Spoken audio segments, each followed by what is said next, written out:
30 years ago, Rwanda had a genocide where 20% of the population was killed. 1 million people died in 100 days. Teachers.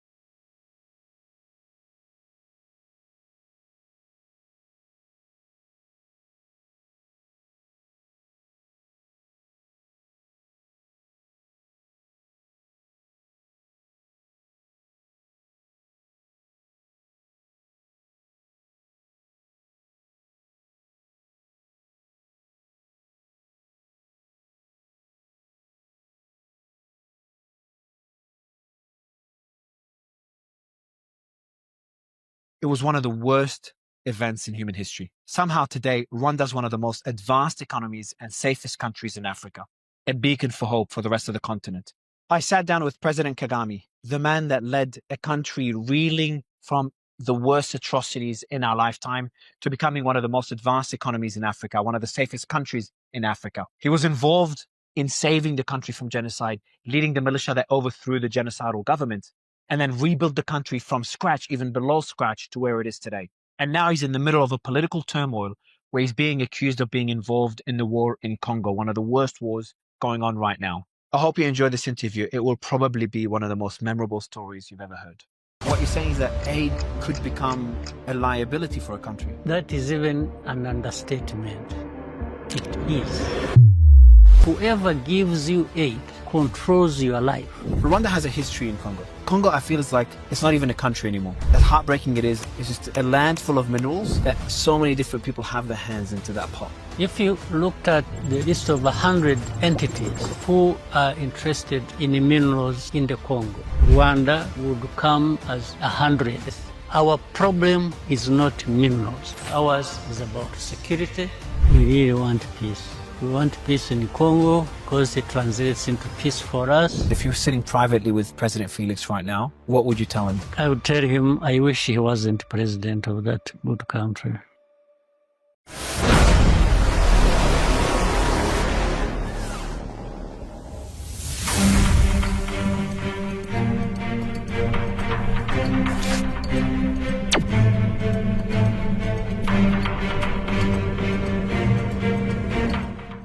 You came into Rwanda, the RPF came in, you took over the government, and you took over leadership after about 100 days, 3 months or so. And then you had a country, as you said earlier, that was just death. There was nothing there, just dead bodies and dogs eating those bodies. Mm-hmm. And anyone that was alive was either a participant in the massacre or someone that was lucky enough to escape. How? What would you do as someone that is in charge of such a country? What was the first thing you did to rebuild the country? Yeah, we got to find where to start from, and one of them was reorganize the forces that that had been fighting, and map out what next do we do. We at least the war is won with a huge loss. That's another issue. And then the other is what remains of people. By the way, this was accompanied in 94 at the beginning. We had nearly 3 million people who went into Eastern Congo. 3 million. And others about 600 to 800,000 into Tanzania. Wow. Yeah. So the whole country was emptied. Yes, and that was part of the strategy for them. It was like, if we are defeated, and then we shall empty the country so that these people, because they used to call us foreigners, that these foreigners who came in from outside, from Uganda, from Burundi, from wherever, by the time they come, they should find the country empty, meaning making it ungovernable, or even to fail to start from anywhere. So, but we did two things. We reorganized our own people, and were in no way hiding the fact that this was almost an impossible task to rebuild the country that starts from below the scratch and empty of people, because the refugees had, others were displaced internally.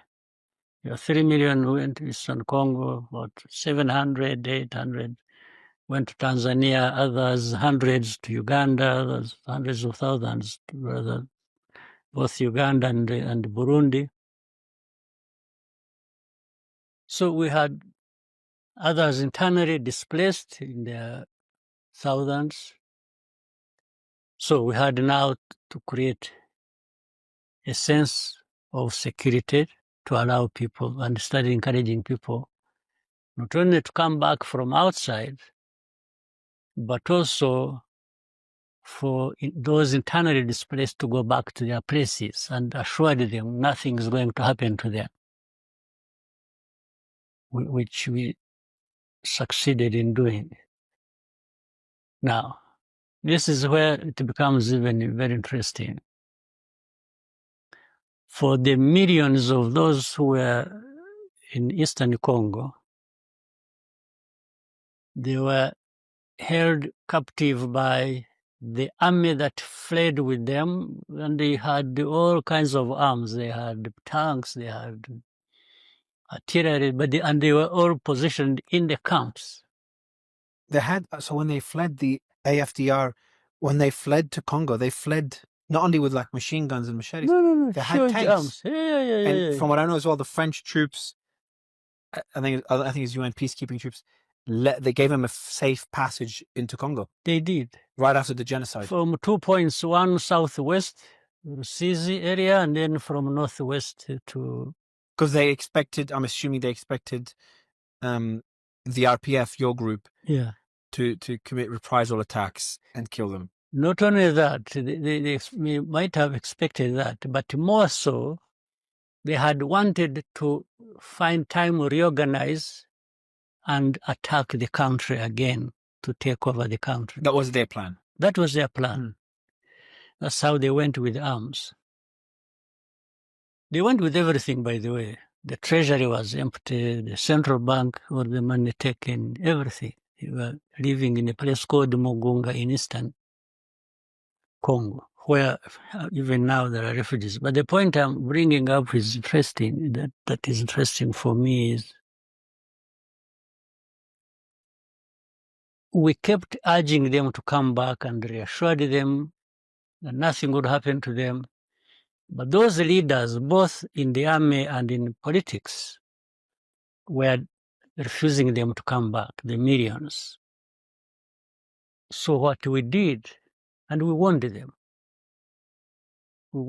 that if they don't come back, two things. We will repatriate them forcefully, because we don't even want the defeated army and the militias to hold them hostage and later on use them to come back. And we did that surgically. We did it actually with the minimal. So we kept urging them. And when we went and surrounded these camps and told people, ordinary people, to move out and leave these armed groups there. You did that, what, through radio broadcasts? We were doing through radio broadcasts. We were using UN as well, and we were sending people who had relatives among them to go and talk to them. They went so and the talked UN to was them. telling people that? Yeah. Okay. We prepared that. So we actually now forced them back. Okay. And they came. Now the story here I'm driving at. Now the whole world, there was minimal loss of life in what we did.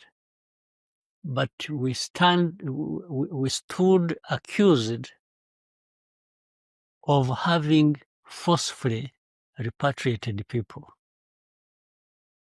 And the world was blaming us. For quite some days, they were all flowing, just like a river, more or less. In the 90s? Flowing, yeah, that was the 90s. Okay. And they were being accused. Now, the point I'm making here is the aid, the humanitarian industry had taken hold of things. So these camps should remain like that forever. So the aid agencies they're meant to help people build their own life and move on from the camp. The camp is meant to be temporary. Mm-hmm. You're saying that aid agencies had an incentive to keep that camp as is in Forever. perpetuity. It becomes an industry on its own. By the way, that is what the accusation is in Eastern Congo currently. But there have been camps there even before Goma fell, before the war, because of the chaos that has been going on in Eastern Congo. Now that these people took over FCM 23, and people have actually started going back home, who now entirely, the whole group has gone home, the aid agencies are accusing M23 and AFC of causing a humanitarian disaster. Because there are no longer many camps to look after. So that becomes a humanitarian disaster. So what they're calling is a humanitarian disaster is people moving on from the camps and going home. Yes. But what's their incentive? So there must be a financial incentive then for them to run the camps? Because there's no other... Why else would... Of course there are. So saying there is money flowing into these organizations for humanitarian activities or to run these camps. If you don't have these camps of people displaced, where even if you got the money, you say, unless you go to their homes and help them from there, which would be a noble thing. But that's not what they do. They complain that they have left camps and they are not able to feed them with all kinds of things that... So that becomes a political issue. As it is now it is. But it is now and it was then, 30 years ago, the same thing, the same complaint. So instead of teaching people how to fish, their incentive is just to keep giving people fish, and that's how they... You'll never see make it money anywhere. And so essentially, because Rwanda is a country that dependent on foreign aid for a long time. I think you're one of the biggest beneficiaries. 90% of GDP in the old days was from aid. I think now In the old now days. it's about, yeah, exactly. Yeah. Now it's down to like 10-15%. You guys have done really well at not depending on aid. So what you're saying is that aid is, again, I don't want to put words in your mouth, but aid could become a liability for a country based on what you're saying. That is even an understatement. It is. In the long run, it is. Depends on how it is managed. And that has been a position from the beginning. We have told the people we appreciate aid. We needed it and we still need it to an extent. But we need it so that we build capacities not to need it in the near future. That is a standard for us. That's what we say, and that's what we do. So, again, a common friend of ours told me a story about how you were talking with other leaders about this aid. And there was instances where you're like, and I'd rather you tell the story than I, but you're like, I don't need that aid. And they're almost like they're trying to force it on you in a way. Yeah. Can you give me such examples? It has been discussion. These discussions have dominated many years, and many conversations we have had between those who need aid support those who. And the question for us has always been, we need it. We can put a date to it. We can show where we need it, but we also work out how to get out of it. And this is something we have with us. We share with anyone who wants to do work relating to aid with us. But that has attracted a lot of problems for us. Some of us even thinking, we have been branded either arrogant or insensitive or dictatorial or all kinds of names just because of that. Because you don't want aid. Because we say,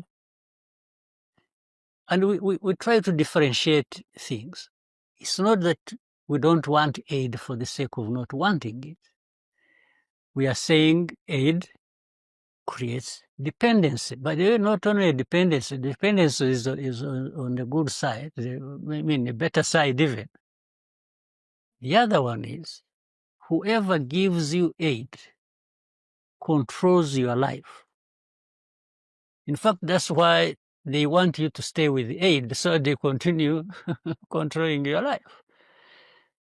And even threaten, use it as a tool to direct you where they want you to go. They keep threatening you, if you don't do this, we will switch off. It's politically weaponizing aid. It is weaponized, absolutely. Quote me on that. And so how does that work? How can you tell an aid organization or someone, I don't want aid, and they're like, no, you have to take it? Can you give me an example of such an interaction? Well, let me tell you what was the interaction. In 1998 or 9, no, I think 8, we used to get a lot of aid because of the situation we were in, 98. That's 4 years after the genocide. Yes.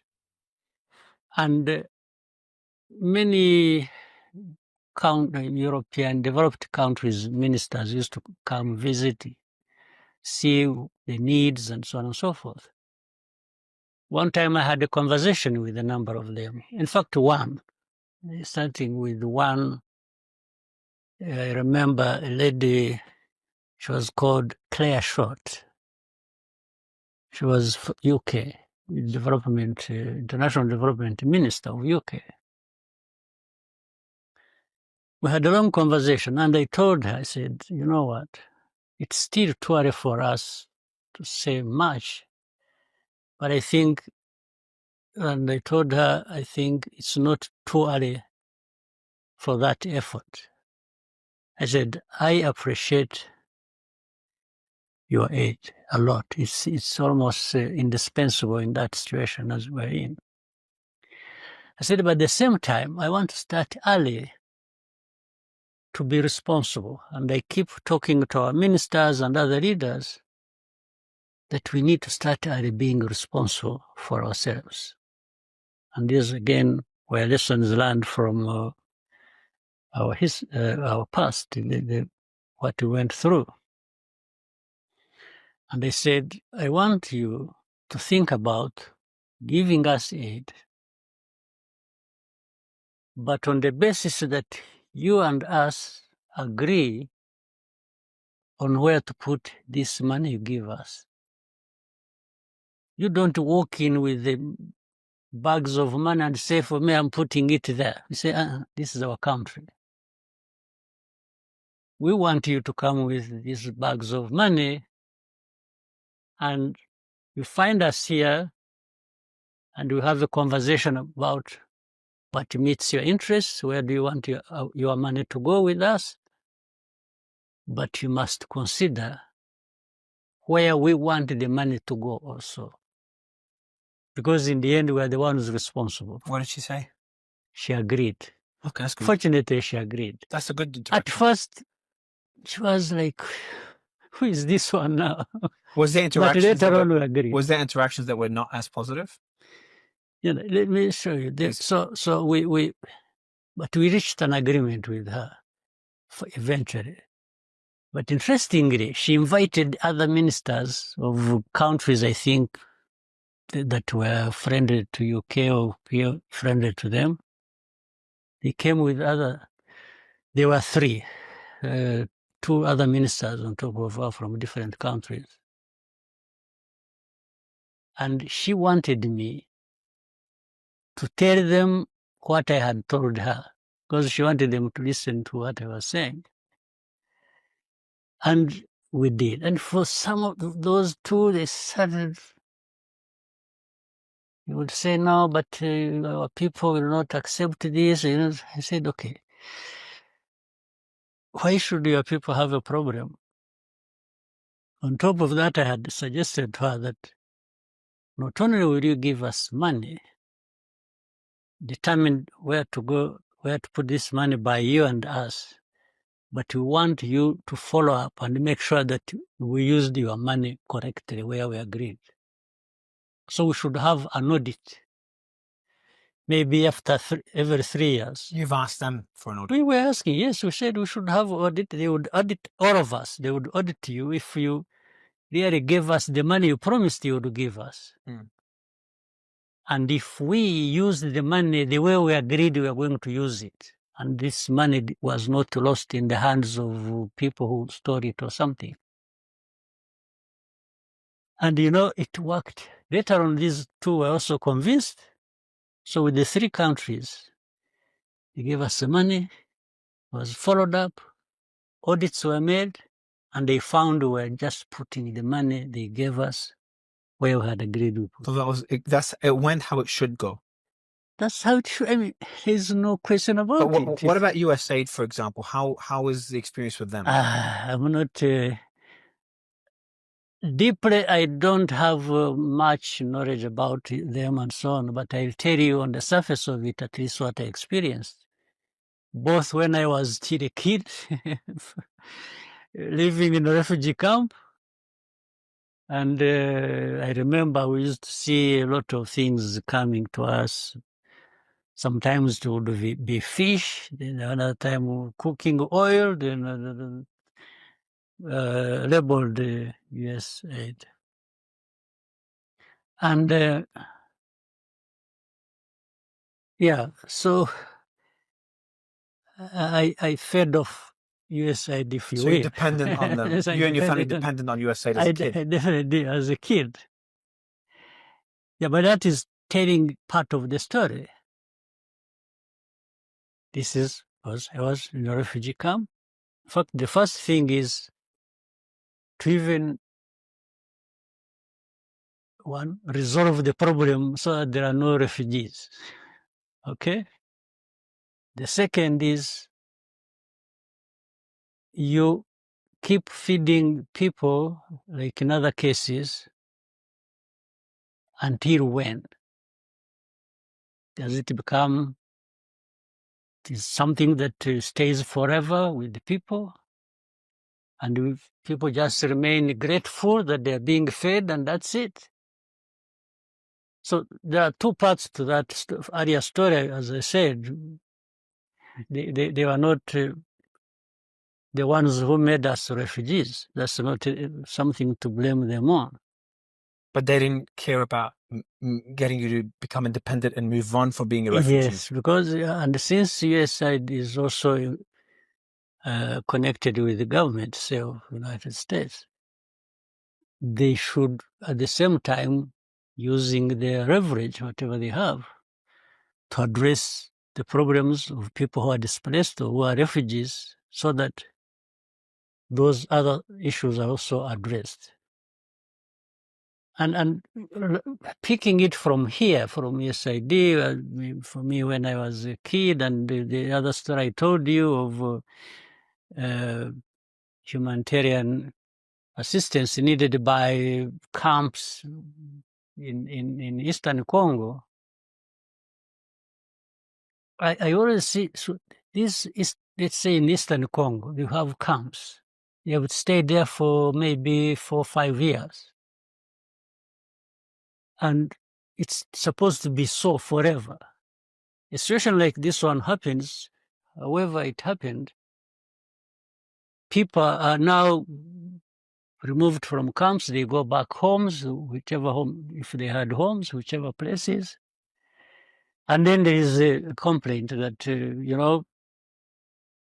this is a bigger disaster. That people have gone home is Instead a bigger of being called a disaster. success, it's being called a disaster. Yes, so it's there's therefore that mentality. There's that of dependency that, and it works across politics. It's not just one part.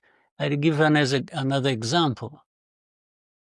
We discussed with the leaders in East African community, that is Kenya, Tanzania, Uganda, Burundi, South Sudan, ourselves, and so on. We have a community with it. I remember I was that time East African community chair. We talked about, we could see a lot of flows of used clothes, second-hand clothes. Tons and tons, more in Kenya, more in Uganda, Tanzania, Rwanda, wherever they were. So I raised an issue in the meeting. I said, and I told some of the countries I know in this community, I said, I know you grow cotton. A lot of cotton is grown in your country, in this country. When are we going to build our textile industries? If we have cotton, but we export it raw, the way it is in its raw form without adding any value to it, and then we import tons and tons and tons of used clothes. So we agreed, and everybody seemed to, they knew, but they were just reminded. And we said, that's the point.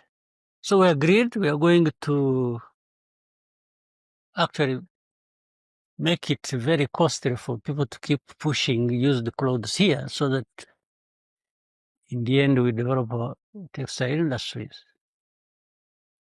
After a few weeks, in fact, for us, we are not even. So the industry of pushing, they went to these leaders and warned them and said, no, you can't stop. Who did? It was from the US. The US? Yes. So they told leaders, you cannot buy this used clothes anymore. You cannot stop buying from us used clothes or importing them into Which your organization in the US was it? Maybe you'll come to understand it when I go to the last point. Okay. So they say, you must, there's no way you can do without this. So some of the leaders, we had made a decision together, but under pressure differently, leaders gave up that decision to not, and we were, in fact, we were also approached and they were told, you are making a mistake. You can't refuse taking in, otherwise you will be affected. They even warned us that if we insist, we are going to be struck off the beneficiaries of AGOA, African Growth Opportunity Act. So other aid was going to be crossed off because you don't want this. You didn't want this used clothes that was hurting your textile industry, that was preventing you from building a textile industry. Like, I don't want this. This helps us. This one helps us, but I don't want this one because it doesn't help us. They're like, nope. Either you take this one as well, or we'll stop the good one. That's exactly what happened. Now, for us, before we realized, all the countries who had agreed to take that decision had already given up, and they were already importing used clothes so that they continue benefiting from United States. In the end, we were left alone. We didn't even know. And that time led us to being struck off the AGOA list. The others remained because they accepted. For us, we were struck off the list of AGOA beneficiaries because of this argument. But who makes those decisions? Is it like some junior people in those organizations that are like, no, we need to keep that up? I don't know. But we tried to argue back. We sent back messages. We were telling whoever we could reach and say, but this is not fair. Blah, blah, blah. They just ignored us. Did you talk to anyone? But could you bring it up with someone more higher level up Yeah, politicians? yeah. The ones who are in charge of African desk, in State Department, and yeah. That's crazy. So that tells you a bit of the story. Yes, that's about aid. It's about dependence. Yes. So you had to rebuild the country from scratch, and one thing that everyone talked about that you focused on was dignity, which for me it's so confusing that I had to literally search the definition of dignity because it's not a term that I would use. Why did the concept of dignity become so important for Rwanda after the genocide, and how would you define dignity? Yeah. For example, when I told you that we asked these aid donors to really give us a chance so that as we benefit from their aid, we're also building our own capacity so that we don't perpetually depend on them. That's about dignity. That's exactly what aid organizations should want you to do. Yeah. And it's about you putting yourself in a certain position that you really don't want to be dependent forever. It's about dignity. When we are telling people, don't push to us second-hand clothes endlessly. Let's have a time we can stop this, but also at the same time we develop our textile industries. It's about, you can't think like that and act like that unless you are mindful of what is your place in this world. It's about dignity. You even went as far as making begging illegal. Is that true? Or that's false?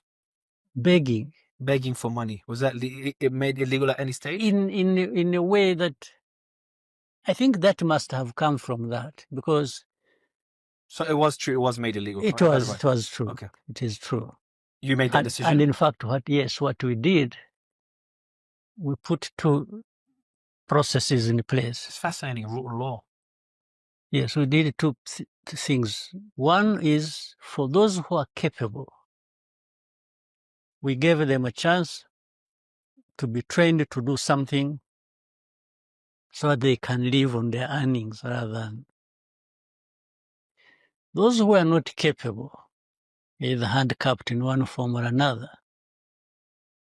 We have a mechanism in the government of looking after them from government coffers.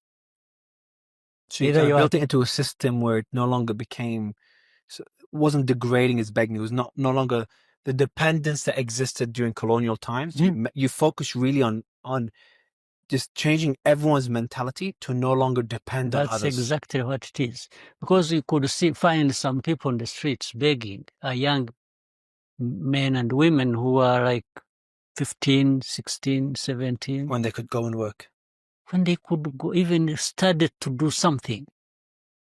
And in fact, we put a technical school which can take in up to close to 1,000 people in the western part of our country to teach people mechanics, or to be a mechanic, motor vehicle mechanic, or whatever, that category of things. And these young people were sent there, and they learned to do things. I was told, for example, the first batch that came out of that training, which went on for about 6 months, and then later on it was increased to a year. The first batch of 6 months, when they got out of that place, 70% found employment. Wow. 70%. Your model's becoming, like, the more I learned about what you did to Rwanda, especially after after 1994, You literally turned a country that was probably the most failed a country's ever been in Africa. It's just a complete genocide. Yeah. To becoming the pinnacle of what Africa could become. Mm-hmm. And the model that you've built is something that other countries could emulate. And I know you've created an organization to teach other countries to do a lot of the similar things you're doing. Why aren't we seeing that in other countries, though? Or are we in Africa? Why is Africa still, as Christian said in one of our calls, it's always referred to as the country of tomorrow, because that tomorrow never comes? What are other countries lacking? What's stopping them from doing what you're doing? I can really speak for myself. For others, what I see, if they wanted to do things similar or like to ours, they can maybe succeed even more or better. But a decision has to be made by leaders, and it's about politics. It's about politics. You can, and people are the same everywhere. If you brought them an opportunity in any part of Africa, Africa is still lagging behind other continents, but what has made other people rich are the same things that they would make Africa rich. Because Africa is endowed with resources. I mean, take a country like DRC, by the way. Congo is a good time to pivot, because DRC is an incredibly rich country. Very, very rich. But there are other countries which minerals. Okay. Why would a country like that ever have to beg for anything from anyone? Why? I should be asking you, it's your neighbor. Yeah, but I'm just using the question to answer you, to show that it's about politics, it's about management, it's about, by the way, that integrity that we're talking about. You know, to these leaders feel they should be working with their people and to make sure that they benefit from these resources and raise everybody to a much higher level. Once you don't think about it like that, then it doesn't happen. Because in every country of the continent, I'm sure in the United States you see many Senegalese, many Rwandans, many Congolese, many, and they are as brainy, as endowed, as, you know, they have the capacities like those people in the United States or like in Europe and so on. Then why aren't they prospering in Congo? What is, like, Congo is a perfect example of this happening today. It's the politics of continent. It's just the system is so flawed. It is just, yeah. The way I see it, so you have a history with Congo. Yeah. Obviously, a lot of Rwandan citizens migrated to Congo, escaped to Congo prior to 1994. A lot of Tutsis are there. And I don't want to use those terms now, but they're still being used in Congo. A lot of Tutsis prior to the genocide. After the genocide, a lot of Hutus as well. So there's a lot of Rwandan citizens in Congo. But are those that, by the way, there are those bona fide citizens. Part of that Congo was carved out and left into Congo during colonial times, during the Berlin Conference, when borders were being drawn. So the Eastern Congo? Yes. Eastern Congo was a separate country, or what before that? No. I'm saying, you know, when borders were being drawn, yeah, like the border between us and Uganda during colonial times, that is in the 1890s. Yes. So they drew a line. It was just an open place. They drew a line, left Rwanda on this side, what was later to be called Rwanda on one side, and the other side it was called Congo. But this line divided the families. Some of them Rwandan, even related, were left on one side and others on the other side. That's crazy. We have a similar situation with Uganda, by the way. Uganda and Rwanda. Yeah, Rwanda, yes. Southwestern part of Uganda a place with about 1 million people, they are typically Rwandan. But by that divide, during colonial times, these people were left there as Ugandans, and others were left here as Rwandese. So just Africans split with lines. It is everywhere across the continent, in actual fact. That's crazy.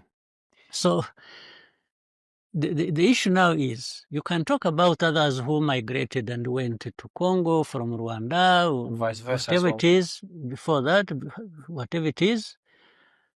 But there are those who are indigenous to that place.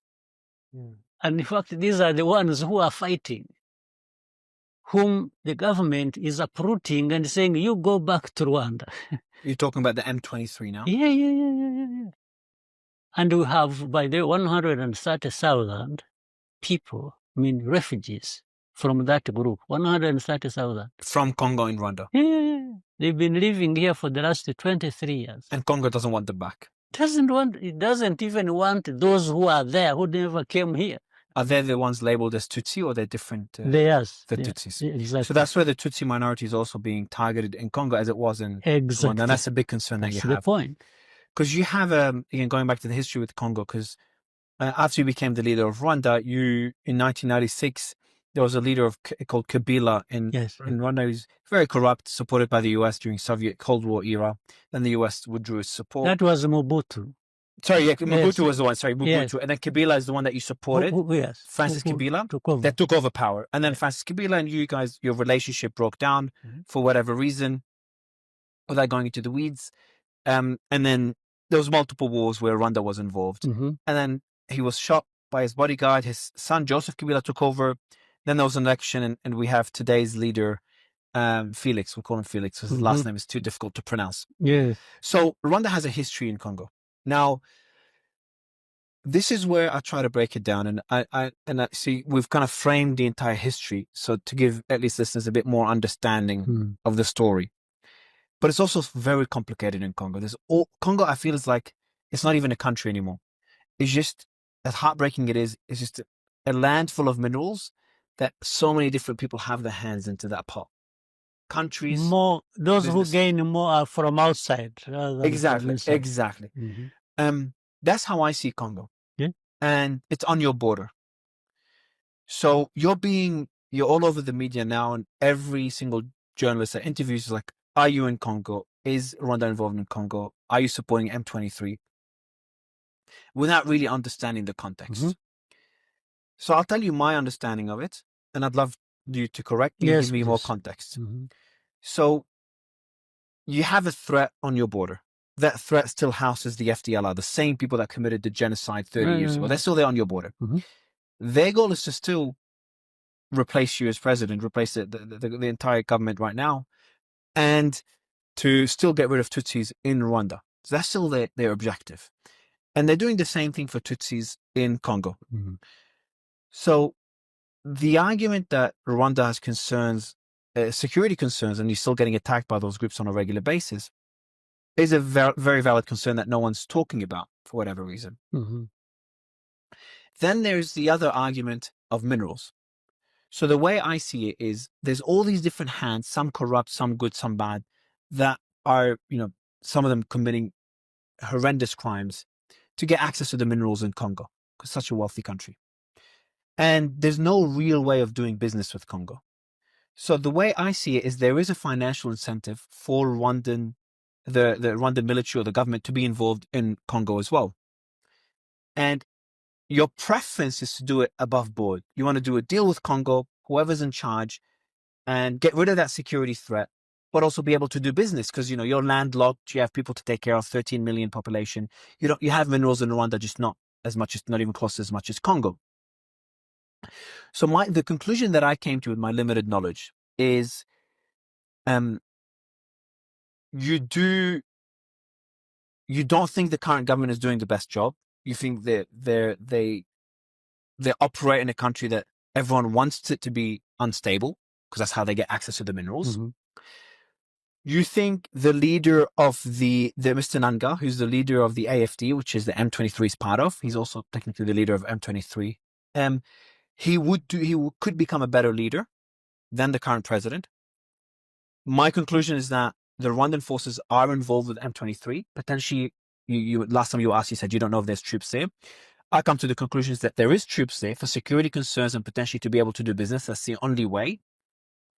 And your end goal is for Congo to be stable, a country that's 10 times bigger than you, for Congo to be stable, even more prosperous than you if that's possible, and to do business with Congo a peaceful way. Mm-hmm. But you're not able to reach a path to that. So that's my conclusion. I might have gotten many things wrong. I'd love to get your thoughts on everything. I think you've kind of summarized things quite well. But let me also try to say this. If you looked at the list of 100 entities, 100 from wherever, China, Europe, US, Canada, and so on, including all of us in the region, who are interested in the minerals in the Congo, Rwanda would come as 100th, would come at the bottom. If you ranked them 1, 2, 3, this, but the situation is such that it has been made to look like the ones least concerned with the minerals have been the ones accused for the entire problem of these 100 who get billions and billions and leave nothing behind. So Rwanda has come to be the ones to absorb it. So that is to absorb all the blame. All the blame. Because those that whole line up to the 99s are the people who have the power of the media, of everything. And for them, they're also benefiting from the bad politics of Congo. And most of these people probably have a share in the companies formed together with Tshisekedi or President Felix. Yes. Okay. So that is one. Mm. So our problem is not minerals. It has nothing to do with minerals. Ours is about security. And once we are not assured of our security and long term, we can't be thinking about minerals in that situation. No, that would be the last thing on our minds. Mm. Now, the second problem that combines with that, because of that history we said of the people of the Congolese of Rwandese origin, but carved out by the border, the governments in Kinshasa all the time use this pretext and say, first of all, they say they want to get rid of these people. And this came with this FDLR, those who committed genocide, went to Congo 30 years ago. They work with politics and politicians in DRC. They go against these, they single out the Tutsis in Eastern Congo. And they cause them problems, but they want to cause them problems and eventually cause problems to Rwanda. Now, these are things we have discussed with everyone, whichever government that has come into Congo since after Mobutu. So that includes Kabila, the one that you've helped get into power, and his son. And even Tshisekedi and Felix. What does Felix say? I know publicly he calls you Hitler and he says all these crazy things. I think he has a genocide ideology like Do you think others. So? He's that extreme? I think so. He is. Have you spoken to him privately? I have spoken to him like 100 times before these problems. Was there any common ground? Was there any Yeah, we discussed even when he came, he became president. By the way, I don't mind how he became president. He was not elected both times. The first time he was handed over power by Joseph. Yes, there's no question about it. The second, he just declared himself, and that was and told everybody to shut up, and that's what happened. Okay. So, but that's not my problem. It is a problem I think Africa has bigger problems than getting to democracy for now. But when you look at let's go back to UN a bit again. The UN has been there now for about 24 years, has been in Congo. UN. Even currently it is there. They have had about 17 to 18,000 peacekeepers, so-called, in that place from different countries. Some from Latin America, others from North Africa, others from Asia, they are all over. They have spent, if you calculate the amount of money spent on that mission over that year, over that period of 24 years, is close to 40 billion. Now, the question number one is, what did they actually come to do? To keep peace? Which peace is there? To bring peace? Which peace have they brought? To solve the problem concerning Rwanda of security of these FDLR that have lived there for the last 30 years? Nothing. So why are they there? The only thing they did relating to this, they have over time repatriated some FDLR and their families. Back to Rwanda? Back to Rwanda. It's on record. It's recorded. The rest, I don't know. So why are they there, in your opinion? This is the whole thing. This is the crookedness of the whole international system we are talking about. So you I think can't answer. So essentially, there's so many, as you said earlier, there's so many hands in the pot when it comes to Congolese minerals that they. So many. So the only, and they're non-governmental hands, yes, or governmental as well, both. Some smaller governments, but It's a lot both. of private companies. Yeah, It's both. It's Okay. very much governmental, even those governments from outside.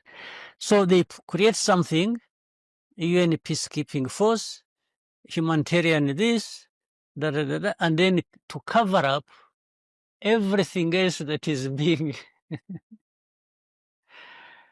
So because when you ask, you say, yeah, we are helping the people in the camps. When they do this, you say, no, but you see, we put some FDR on the trucks and carry them to Rwanda. This is what has cost 40 billion. Yes, and on top of that, tens of thousands of lives as well. yes. Like what the story. But if you ask them, you say, what security did you bring to Rwanda concerning them relating to FDR? There's nothing. That's why they are still there. That's why they were being brought into the country, those who were captured doing this fighting just 2-3 days ago.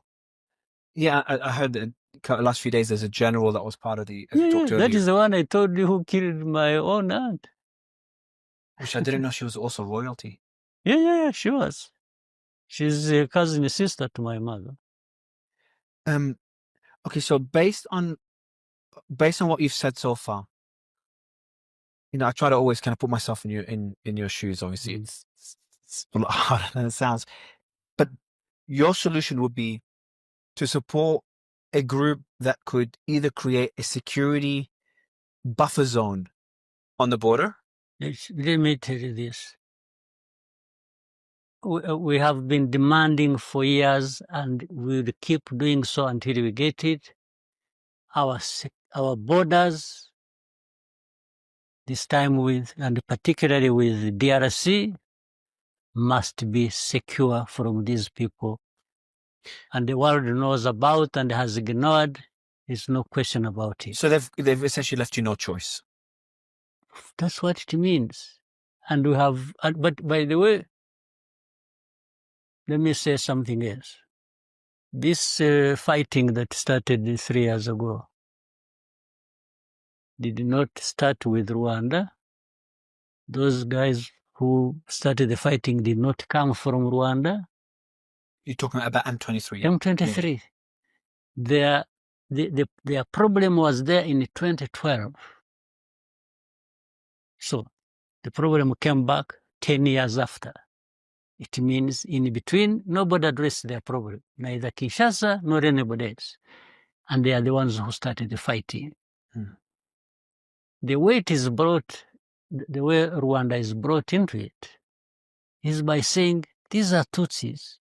It's like you wanted to finish them one way or the other, either by sending the entire group to Rwanda to live there and leave us alone, leave Congo, or kill them and finish them. So that didn't happen. So making it difficult to get rid of them into Rwanda or to kill them entirely, Rwanda is the one that made it impossible. So we should be blamed for that. Yeah. One question I asked as I did my homework is, I'm like, why would the president, from the outside, and I think you'd agree, is that it looks very evident that Rwanda's supporting M23. And I'm saying this myself, so you're not saying it. I wouldn't even run away from. It depends on what you see. Why sometimes we have been vague and so on. I'll tell you this. I'd love to. Yeah, I'd love you to tell me. And I think I know why as well. You see, if they keep saying, "Are you in Congo?" and I say yes, that becomes they blame you for everything. The only problem, and that is the end. Exactly. That's what I learned. So this one, so it even has legal implications. They see, he even said it.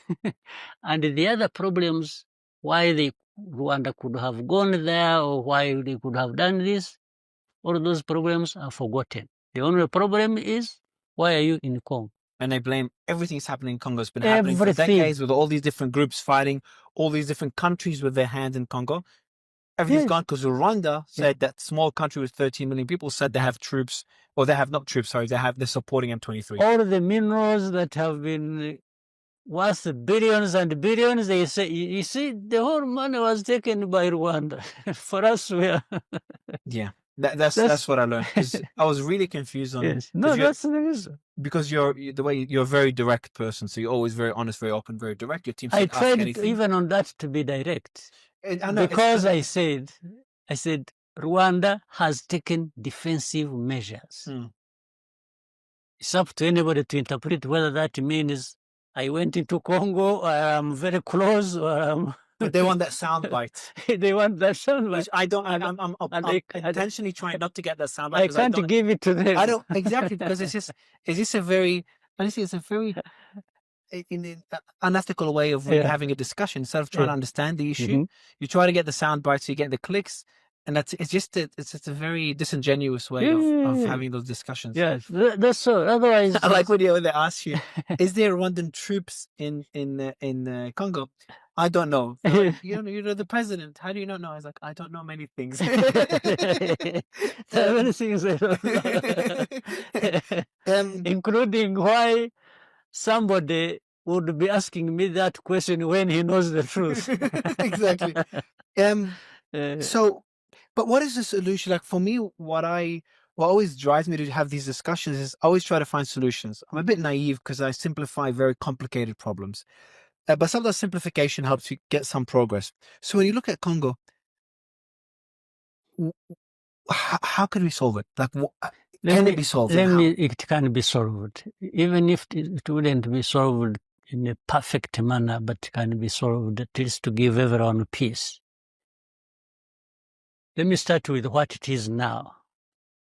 Now, what is needed is for parties involved and others who want to support to stop the fighting, have a ceasefire. 2, it is to find a process that resolves political issues peacefully. And that will require the leaders of Congo to take the bull by its horns and accept the reality and say, I must talk to these Congolese opposed to me. I must listen to them and what are their grievances. even if they picked out of 10 grievances and they picked 6 and said, okay, on these ones we agree. On the other 4, we don't agree. That's progress. Now, 3, they must recognize the security concerns of Rwanda and address them because they are based in Congo, and in fact, they've been associated with the Congolese government. So there must be recognition of that. Now, the rest would come under that. Even if we got a minimum on the 3 or 4, ceasefire, political concerns addressed of the Congolese, I can come to the format later on, if that is. Then security concerns of Rwanda, they are not going to be negotiated. So, but what is President? If you tell this to President Felix, what does he say? Like, he has no incentive to. He keeps saying it publicly. He says he will never talk to these ones fighting him. He has to finish the problem militarily. But why? I can't be responsible for what is in his head or not there. I can't be responsible for that. I really don't know. I can only say what yeah, but even those countries that have interests in Congo, it's their right to have interests there.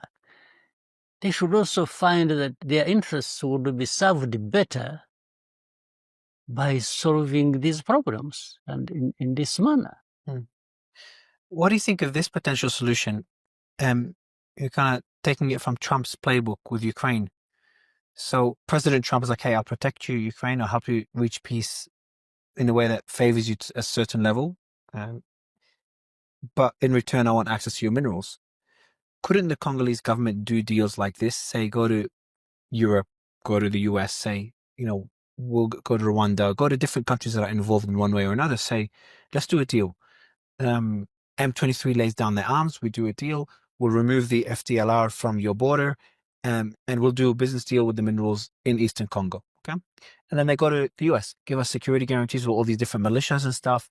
So they go, they stop fighting, and all these different private companies that are weaponizing them, get them out of the way, and you'll have rights to the mines in that territory. That seems like sounds interesting.